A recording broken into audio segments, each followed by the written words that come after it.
नमस्कारम। Saras yoga and fitness में स्वागत है आप सभी का। योग एक ऐसा विषय, जब भी इसकी बात होती है तो हर कोई इसे अपने काम से ज़रूर इसे जोड़ के देखना चाहता है। एक ऑफिस जाने वाले व्यक्ति से लेकर एक किसान तक हर कोई इसे अपने काम के थ्रू देखना चाहता है।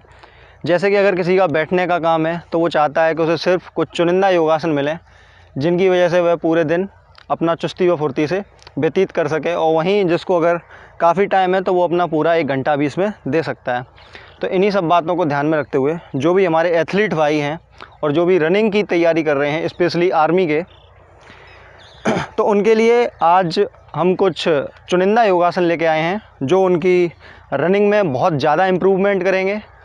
इन्हें आप कुछ ही दिन करेंगे तो आपको इसके ज़बरदस्त परिणाम देखने को मिलेंगे। तो इन्हीं सब बातों को ध्यान में रखते हुए शुरू करते हैं।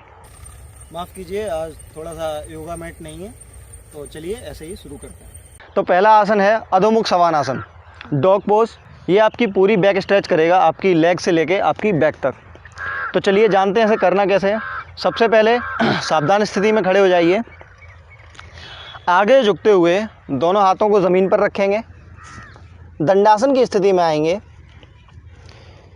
थोड़ा सा कमर को ऊपर रखेंगे पर्वतासन की स्थिति में, और धीरे धीरे दोनों हाथों को सीधा रखते हुए आगे की ओर धीरे धीरे फैलाते हुए, और जितना संभव हो उतना गर्दन को ज़मीन की तरफ स्पर्श कराने का प्रयास करेंगे, तथा इसी स्थिति में जितना सहज व संभव हो उतना रुकेंगे।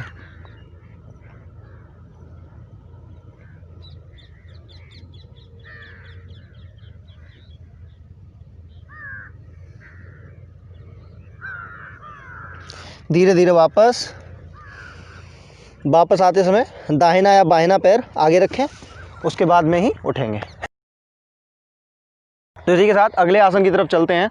अगला आसन है त्रिकोण आसन, ट्रायंगल पोज। जो आपका, क्योंकि रनिंग में आपके स्टेप अच्छे से बने तथा आप लंबी दूरी को जल्दी से जल्दी कवर कर पाएँ, इसलिए आपका कोर मसल जो है स्ट्रॉन्ग होना बहुत ज़्यादा ज़रूरी है, जिसके लिए त्रिकोण आसन करना अति महत्वपूर्ण है। तो चलिए जानते कैसे हैं। सर्वप्रथम सावधान स्थिति में खड़े हो जाएंगे। दोनों पैरों के बीच में 2 से 3 फीट या जितना संभव हो आप उतना गैप बनाएंगे।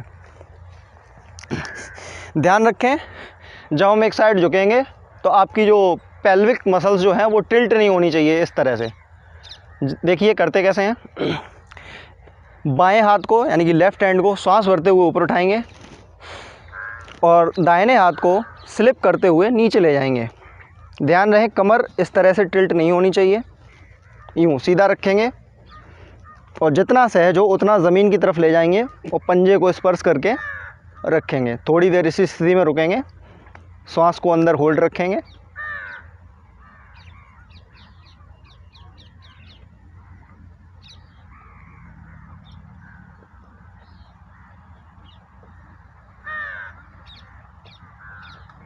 धीरे धीरे वापस।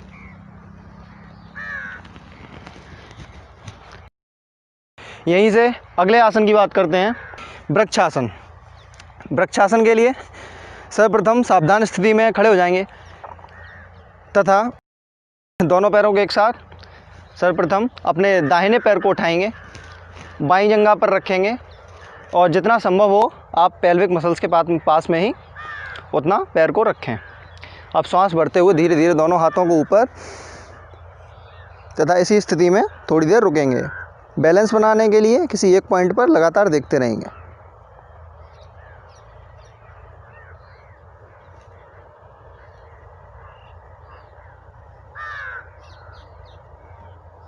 धीरे धीरे वापस दोनों हाथों को वापस लाएंगे, उसके बाद में पैर को नीचे रखेंगे। ये करना क्यों ज़रूरी है, अगर वृक्षासन की बात करें तो इसका रनिंग में क्या रोल रहेगा। देखिए, जब भी आप स्टेप आगे डालते हैं तो देखा होगा कई लोगों का जो नी है वो डिसबैलेंस होता है, थोड़ा सा कहीं इधर उनका पैर जाता है, इधर जाता है, तो घुटने में आपके जर्क ना आए। घुटना जो भी इधर उधर होता है तो इसका मतलब ये नहीं कि आपका घुटना वीक है। घुटना तो वीक हो भी सकता है, लेकिन उसके साथ साथ जो आपका ये रीढ़ की हड्डी से लेग का जो अटैचमेंट रहता है, इसे हम बोलते हैं मीडियस ग्लूट। जहाँ से ये आपकी फीमर और ये आपकी अपर बॉडी का अटैचमेंट रहता है, ये मीडियस ग्लूट बोली जाती है। तो जब तक ये पोर्शन आपका वीक रहेगा, जब तक ये बैलेंस में नहीं आएगा, तब तक आपका नी जो है वो हमेशा इम्बैलेंस करेगा, या तो वो हल्का सा इधर जा सकता है या इधर जा सकता है।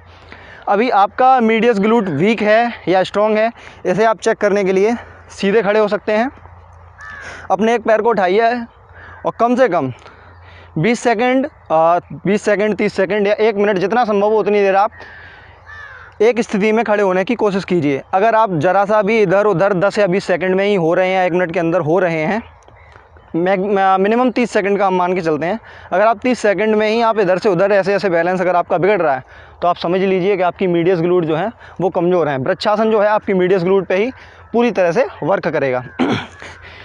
तो इन्हीं सब बातों को ध्यान में रखते हुए अभी हम अपने अगले आसन की बात करते हैं, अंजनेय आसन। अभी हमने बैक स्ट्रेच की, अब इसी के साथ साथ हमें अपनी जो लेग है वो फ्रंट साइड से भी क्योंकि स्ट्रॉन्ग रखनी है और हमारे स्टेप भी सही बने, नी को भी स्ट्रॉन्ग रखना है, तो अंजनेय आसन इसमें बहुत ज़्यादा हेल्पफुल होता है। तो अंजनेय आसन करने के लिए सर्वप्रथम सावधान स्थिति में खड़े हो जाएंगे। देखिए, अगर आप थोड़े से अभ्यासक हैं, थोड़े से अगर पुराने हैं और अगर शरीर आपका सुदृढ़ व मजबूत है, स्वस्थ हैं अगर आप पूर्णतः, तो आप इसे आगे की तरफ करके कर सकते हैं। और अगर आप बिल्कुल प्रारंभिक हैं, बिगनर हैं, आपने अभी अभी स्टार्ट किया है रनिंग या भी एथलेटिक मूवमेंट, फिर वो चाहे आपकी जिम हो, तो इस आसन को करने के लिए बिल्कुल ये लो लंज ही है। इसे करने के लिए आप पीछे की तरफ कदम करके इसे स्टार्ट कर सकते हैं। तो चलिए हम यहाँ पर आगे की तरफ करके स्टार्ट करेंगे। सर्वप्रथम अपना दाहिना पैर है उसे आगे निकालेंगे तथा धीरे धीरे यहाँ पर ऐसे बैठ जाएंगे, जितना संभव हो उतना नीचे झुकेंगे। यहाँ पे ध्यान ये रखना है, अपने घुटने को जो है वो ज़मीन पर रेस्ट नहीं देना है। ज़मीन से जितना संभव हो आप थोड़ा सा 1 या 2 इंच ऊपर हवा में करके रखेंगे, जिससे आपका जो बैक लेग है उस पर पूरा स्ट्रेस आएगा और उसे हम थोड़ी देर कंटिन्यू करेंगे।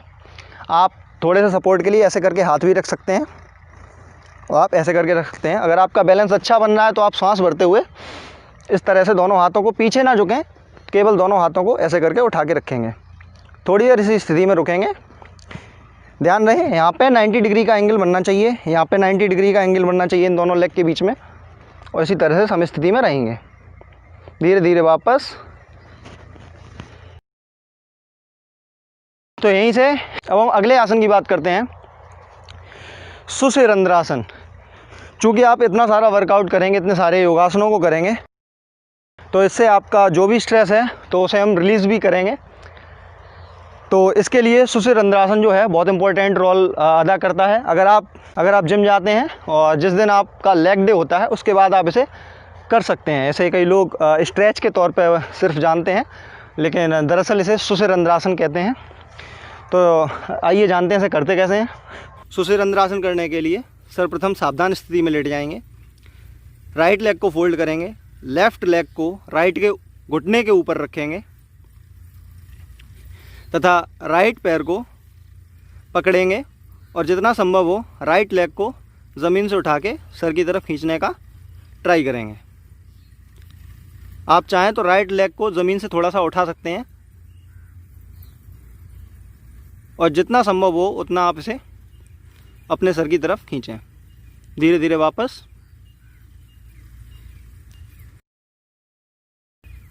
विश्राम। यहीं से हम अगले आसन की बात करेंगे, बद्धघोड़ासन, जो बटरफ्लाई नाम से बहुत ही ज़्यादा प्रचलन में रहता है। तो चलिए जानते हैं इसे करते कैसे हैं। सर्वप्रथम दोनों पैरों के तलवों को आपस में मिला लेंगे तथा तितली के पंखों की तरह पैरों को ऊपर नीचे तेज़ी से या धीमे धीमे जैसे संभव हो वैसे आप करें। ध्यान रहे इतना तेज़ भी नहीं करना है कि आपका जो मिड पॉइंट है वहाँ पे ज़्यादा प्रेशर आए। आपकी पेल्विक फ्लोर जो मसल्स हैं उन पर बहुत ज़्यादा स्ट्रेस नहीं आना चाहिए। बड़े ही आराम से व धैर्य के साथ इसे करेंगे, जिससे आपकी इनर व आउटर थाइज़ जो हैं वो पूरी तरह से ओपन होंगी। हिप फ्लेक्चर जो है वो आपका ज़्यादा फ्लेक्सिबल होगा और जिससे आप जो है अपने स्टेप ज़्यादा कवर कर पाएंगे। थोड़ी देर इसी स्थिति में करने के बाद आप अंत में से जितना अधिक हो उतना अपने कोहनियों के सपोर्ट से दोनों पैरों को जितना संभव हो उतना नीचे की तरफ दबा के स्ट्रेच करेंगे। रीढ़ की हड्डी सीधी ही रखेंगे विश्राम। तो यहीं से अब हम अपने अगले आसन की बात करेंगे, शशकासन या बालकासन। तो सर्वप्रथम वज्रासन की स्थिति में बैठ जाएंगे।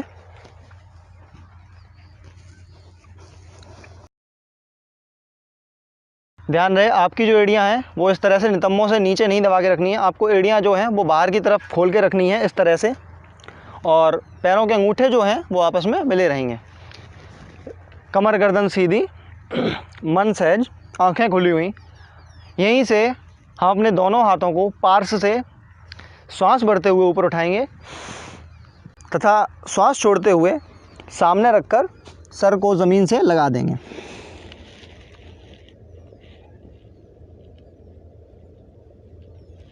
ध्यान रहे इस स्थिति में आपके नितंब जो हैं वो एड़ियों से उठने नहीं चाहिए। अगर आपके उठ रहे हैं और आपको सपोर्ट लेना है तो आप सर को इस तरह से उठा के रख सकते हैं, अथवा अपने दोनों हाथों को ऐसे सामने सीधा करके रख सकते हैं, जिससे आपको पीछे सपोर्ट बना रहे। थोड़ी देर इसी स्थिति में रुकेंगे।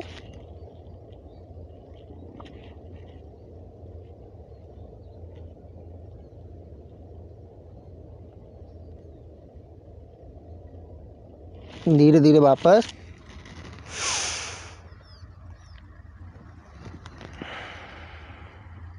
तो आज की ये वीडियो यहीं तक, और ये वीडियो आपको कैसी लगी कृपया हमें कमेंट करके ज़रूर बताएं, और ऐसे ही हम नए नए टॉपिक्स पर आपके लिए वीडियो लाते रहेंगे। उम्मीद है आपको ये वीडियो बहुत पसंद आई होगी। तो इसी के साथ आज का ये एपिसोड सिर्फ इतना ही। धन्यवाद। जय हिंद, जय भारत।